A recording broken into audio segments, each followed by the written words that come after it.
This episode of Small Town, Western New York was made possible by the following supporters. On this episode of Small Town, Western New York, I'm taking a day trip to a place that sits just on the outside of the town of Elma.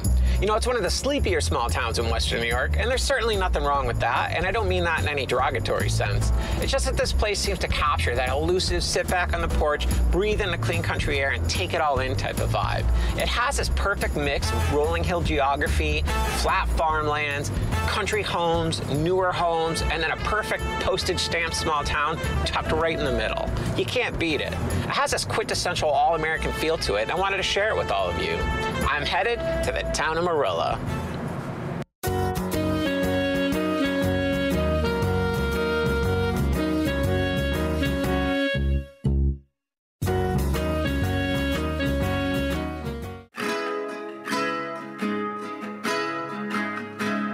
The town's name was actually derived from a woman named Marilla Rogers, who was an early school teacher here in the area. And one can only imagine she must have been a really well-loved, renowned, and respected citizen here for this newly christened town to have been named in her honor while she was still alive.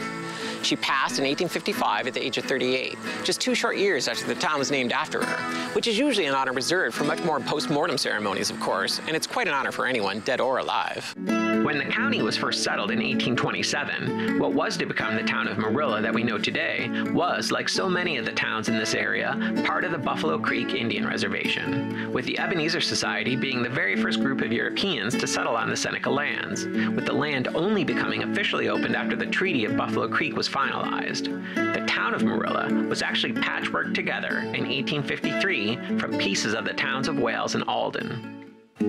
As many of the older, once rural towns just outside of the city were being either clear-cut, paved, and trashed, or just simply ignored and abandoned over the last century, a few smaller towns, a little further out, like Marilla, slipped right past the destructive, senseless hands of the ever-encroaching developers and just kept its head down, keeping on, keeping on. And what's here today is thankfully the end result of its location being a few miles outside of what would be considered the actual burbs of the city.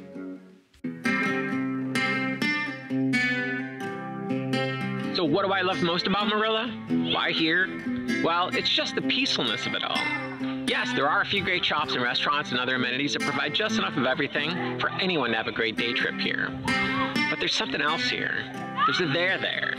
The feeling that this place of Marilla seems to capture so perfectly well. It simply is what it is. It isn't trying so hard.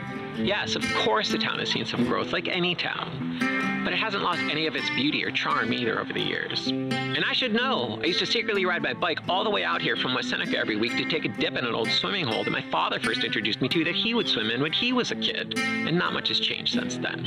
And that's the point of this. This place is still very beautiful and very pure.